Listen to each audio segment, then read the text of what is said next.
Eu tô refazendo esse vídeo aqui porque nasceu um solzinho ali.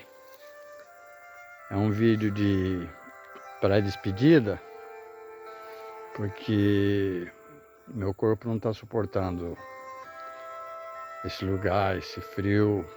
Eu tive 3 dias de crise muito forte, foi muito intenso. E vai ser difícil para mim largar isso tudo aqui, essa natureza maravilhosa, linda, bela.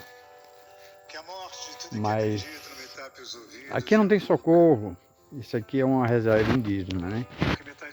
Até é perigoso. Mas infelizmente eu vou ter que deixar isso tudo.